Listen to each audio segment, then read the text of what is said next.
ସୁଦୂରରୁ ସଦର ଅପହଞ୍ଚ ଅଞ୍ଚଳର ସ୍ୱର ଉତ୍ସବ ମହୋତ୍ସବ ସଭା ସମିତି ସମାରୋହ ପ୍ରଗତି ଦୁର୍ଗତି ଏବଂ ସଂଗତିର ଅଭିବ୍ୟକ୍ତିକୁ ନେଇ ଆଞ୍ଚଳିକ ସମ୍ବାଦ ବିଭାଗ ପକ୍ଷରୁ ପ୍ରସ୍ତୁତ କରୁଛୁ ଜିଲ୍ଲା ହାଲଚାଲ।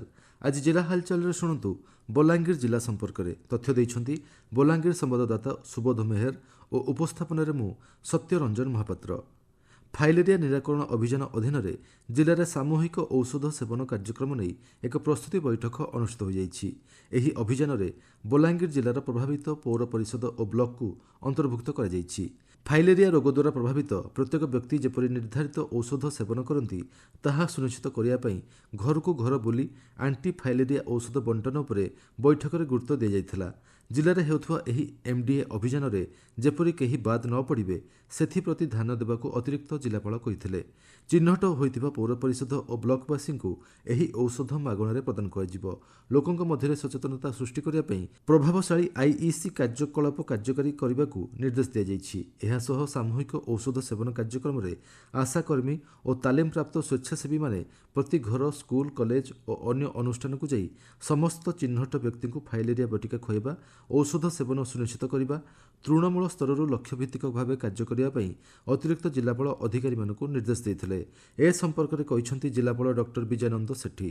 ଆମର ଫାଇଲେରିଆ ନିରାକରଣ ଅଭିଯାନ ସାମୂହିକ ଔଷଧ ସେବନ କାର୍ଯ୍ୟକ୍ରମ ନିମିତ୍ତ ବଲାଙ୍ଗୀର ଜିଲ୍ଲାରେ ଏ ମାସରେ ଚାଲିଛି। ଏହି ଅଭିଯାନର ଉଦ୍ଦେଶ୍ୟ ହେଉଛି ଗ୍ରହଣ କରାଯାଉଥିବା ପ୍ରମୁଖ ରଣକୌଶଳ ନୈତିକ ରାଜ୍ୟକଳାପ ଏମ୍ଡିଏ କାର୍ଯ୍ୟକ୍ରମ ଅନୁପାଳନ ସୁନିଶ୍ଚିତ କରିବାର ଅଂଶଗ୍ରହଣକାରୀ ବିଭାଗ ଗୁଡ଼ିକର ଗୁରୁତ୍ୱପୂର୍ଣ୍ଣ ଭୂମିକା କେମିତି ରହିବ ସେ ବିଷୟରେ ଆଲୋଚନା ହୋଇଥିଲା। ଏହି ଅଭିଯାନରେ ବଲାଙ୍ଗୀର ଜିଲ୍ଲାର ପ୍ରଭାବିତ ପୌର ପରିଷଦ ଓ ବ୍ଲକକୁ ଅନ୍ତର୍ଭୁକ୍ତ କରାଯାଇଛି। ଉକ୍ତ ରୋଗ ଦ୍ୱାରା ପ୍ରଭାବିତ ପ୍ରତ୍ୟେକ ବ୍ୟକ୍ତି ଯେପରି ନିର୍ଦ୍ଧାରିତ ଔଷଧ ସେବନ କରନ୍ତି ତାହା ସୁନିଶ୍ଚିତ କରିବା ପାଇଁ ଘରକୁ ଘର ବୁଲି ଆଣ୍ଟି ଫାଇଲେରିଆ ଔଷଧ ବଣ୍ଟନ ଉପରେ ଗୁରୁତ୍ୱ ଦିଆଯାଇଥିଲା। ଏହି ଏମ୍ଡିଏ ଅଭିଯାନରେ ଯେପରି କେହି ବାଦ ନ ପଡ଼ିବେ ସେଥିପ୍ରତି ଧ୍ୟାନ ଦେବାକୁ ନିର୍ଦ୍ଦେଶ ଦିଆଯାଇଥିଲା। ଚିହ୍ନଟ ହୋଇଥିବା ପୌର ପରିଷଦ ବ୍ଲକବାସୀଙ୍କୁ ଏହି ଔଷଧ ମାଗଣା ପ୍ରଦାନ କରାଯିବ। ଆମେ ବିଭିନ୍ନ ପ୍ରକାର ଆଇସି ଆକ୍ଟିଭିଟିଜ ମଧ୍ୟ ଟେକଅପ୍ କରାଯାଇଛି। ଏହାର ମୂଳ ଲକ୍ଷ୍ୟ ହେଉଛି ସାମୂହିକ ଔଷଧ ସେବନ, ଯେଉଁଥିରେ କି ଆଶାକର୍ମୀ ତାଲିମ ପ୍ରାପ୍ତ ସ୍ୱେଚ୍ଛାସେବୀ ମାନେ ଘରକୁ ଘର ବୁଲିକି ସମସ୍ତଙ୍କୁ ଚିହ୍ନଟ ବ୍ୟକ୍ତିମାନଙ୍କୁ ଫାଇଲେରିଆ ବଟିକା ପାଇବା ଔଷଧ ସେବନ ସୁନିଶ୍ଚିତ କରିବା। ଏହି କାର୍ଯ୍ୟକ୍ରମରେ ଜିଲ୍ଲା ମୁଖ୍ୟ ଚିକିତ୍ସା ଓ ପରିବାର କଲ୍ୟାଣ ଅଧିକାରୀଙ୍କ ସହିତ ଏଜୁକେସନ ଡିପାର୍ଟମେଣ୍ଟ ଡିଏସ୍ଡବ୍ଲ୍ୟୁ ସମସ୍ତେ ଉପସ୍ଥିତ ଥିଲେ। ବନ୍ଦେ ମାତରମର 150ତମ ପୂର୍ତ୍ତି ଅବସରରେ ବଲାଙ୍ଗୀର ପୌର ପରିଷଦ ପକ୍ଷରୁ ବନ୍ଦେ ମାତରମ୍ କାର୍ଯ୍ୟକ୍ରମ ସ୍ଥାନୀୟ ପୃଥ୍ୱୀରାଜ ଉଚ୍ଚ ବିଦ୍ୟାଳୟ ଖେଳପଡ଼ିଆଠାରେ ଅନୁଷ୍ଠିତ ହୋଇଯାଇଛି। ପୌର ପରିଷଦ କାର୍ଯ୍ୟନିର୍ବାହୀ ଅଧିକାରୀ ସନ୍ତୋଷ କୁମାର ବେହେରାଙ୍କ ଅଧ୍ୟକ୍ଷତାରେ ଅନୁଷ୍ଠିତ କାର୍ଯ୍ୟକ୍ରମରେ ଅତିଥି ଭାବରେ ବଲାଙ୍ଗୀର ପୌରାଧ୍ୟକ୍ଷା ଲିକା ସାହୁ ଯୋଗଦେଇ ବନ୍ଦେ ମାତରମର ଉପଲବ୍ଧି ଓ ଗୁରୁତ୍ୱ ଉପରେ ଆଲୋକପାତ କରିଥିଲେ। ବଲାଙ୍ଗୀର ଲର୍କିପାଲି ସ୍ଥିତ ସରକାରୀ ଶିଳ୍ପ ତାଲିମ କେନ୍ଦ୍ରଠାରେ ଜିଲ୍ଲା ପ୍ରଶାସନ ଓ ଜିଲ୍ଲା ଦକ୍ଷତା ବିକାଶ ତଥା ନିୟୋଜନ ବିଭାଗ ପକ୍ଷରୁ ଜିଲ୍ଲା ନିଯୁକ୍ତି ମେଳା ଅନୁଷ୍ଠିତ ହୋଇଯାଇଛି।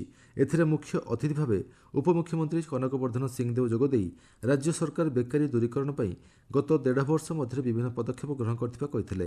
ନିଯୁକ୍ତି ପାଇଥିବା ଯୁବକ ଯୁବତୀମାନଙ୍କୁ ଶ୍ରୀ ସିଂଦେଓ ଅଭିନନ୍ଦନ ଜଣାଇବା ସହ ଜିଲ୍ଲାର 10 ଜଣ ଯୁବକ ଯୁବତୀଙ୍କୁ 1 ଲକ୍ଷ ଟଙ୍କା ଲେଖାଏଁ ଅନୁଦାନ ରାଶିର ଚେକ୍ ପ୍ରଦାନ କରିଥିଲେ। ସେହିପରି ବିଭିନ୍ନ ପ୍ରତିଷ୍ଠାନ ପାଇଁ ଯୋଗ୍ୟ ବିବେଚିତ ହୋଇଥିବା ଯୁବକ ଯୁବତୀମାନଙ୍କୁ ନିଯୁକ୍ତିପତ୍ର ପ୍ରଦାନ କରିଥିଲେ। ନିଯୁକ୍ତି ମେଳାରେ ରାଜ୍ୟର ପ୍ରାୟ 30ଟି ସରକାରୀ ଓ ବେସରକାରୀ ବ୍ୟବସାୟିକ ସଂସ୍ଥା ଅଂଶଗ୍ରହଣ କରିଥିଲେ। କାର୍ଯ୍ୟକ୍ରମରେ ଅନ୍ୟମାନଙ୍କ ମଧ୍ୟରେ ଜିଲ୍ଲାପାଳ ଗୌରବ ଶିବାଜୀ ଏସଲୱାର, ଜିଲ୍ଲା ପରିଷଦ ଉନ୍ନୟନ ଅଧିକାରୀ ତରଣୀ ସେନ ସୁନା ଓ ଜିଲ୍ଲା ନିୟୋଜନ ଅଧିକାରିଣୀ ସୁନିତା ସାହୁ ପ୍ରମୁଖ ଉପସ୍ଥିତ ଥିଲେ। ବଲାଙ୍ଗୀରରେ ସାଇବର ସୁରକ୍ଷା ସଚେତନତା କାର୍ଯ୍ୟକ୍ରମ ଅନୁଷ୍ଠିତ ହୋଇଯାଇଛି। ଭୀମଭୋଇ ଭେଷଜ ମହାବିଦ୍ୟାଳୟ ତଥା ଚିକିତ୍ସାଳୟ ପ୍ରେକ୍ଷାଳୟଠାରେ ଆୟୋଜିତ ସଚେତନତା ସଭାରେ ମୁଖ୍ୟ ଅତିଥି ଭାବେ ବଲାଙ୍ଗୀର ଜିଲ୍ଲାପାଳ ଗୌରବ ଶିବାଜୀ ଇସଲୱାଲ ଯୋଗଦେଇ ବର୍ତ୍ତମାନ ସାରା ଦେଶରେ ସାଇବର ଠକଙ୍କ ପ୍ରାଦୁର୍ଭାବ ବୃଦ୍ଧି ପାଉଛି, ତେଣୁ ସମସ୍ତ ନାଗରିକ ବିଶେଷକରି ଯୁବ ସମାଜ ସତର୍କ ରହିବା ଲାଗି ସେ ପରାମର୍ଶ ଦେଇଥିଲେ। ଇଣ୍ଡିଆନ୍ ଡେଣ୍ଟାଲ ଆସୋସିଏସନ ଓଡ଼ିଶା ଶାଖା ତରଫରୁ 41ତମ ବାର୍ଷିକ ଦନ୍ତ ସମ୍ମିଳନୀ ବଲାଙ୍ଗୀର ଭୀମଭୋଇ ମେଡିକାଲରେ ଅନୁଷ୍ଠିତ ହୋଇଯାଇଛି। ସାଇଣ୍ଟିଫିକ୍ ସେସନକୁ ସ୍ୱାସ୍ଥ୍ୟମନ୍ତ୍ରୀ ଡକ୍ଟର ମୁକେଶ ମହାଲିଂ ଉଦ୍ଘାଟନ କରିଥିବା ବେଳେ ଏଥିରେ 300 ଦନ୍ତ ଚିକିତ୍ସକ ଯୋଗ ଦେଇଛନ୍ତି। ଏହାସହ 71ଟି ଟ୍ରେଡ୍ ଫେୟାର ଷ୍ଟଲକୁ ମଧ୍ୟ ସେ ଉଦ୍ଘାଟନ କରିଛନ୍ତି। ଏହା ଆସନ୍ତା 27 ତାରିଖ ପର୍ଯ୍ୟନ୍ତ ଚାଲିବ। ଏହି ଅବସରରେ ସ୍ୱାସ୍ଥ୍ୟମନ୍ତ୍ରୀ କହିଛନ୍ତି ରାଜ୍ୟରେ 4ଟି ଡେଣ୍ଟାଲ କଲେଜ ଖୋଲିବାକୁ ସରକାର ଯୋଜନା କରୁଛନ୍ତି। ଜିଲ୍ଲା ହାଲଚାଲ ଆଜି ପାଇଁ ଏତିକି। ଆସନ୍ତାକାଲି ଜିଲ୍ଲା ହାଲଚାଲରେ ଶୁଣିବେ ବୌଦ୍ଧ ଜିଲ୍ଲା ସମ୍ପର୍କରେ।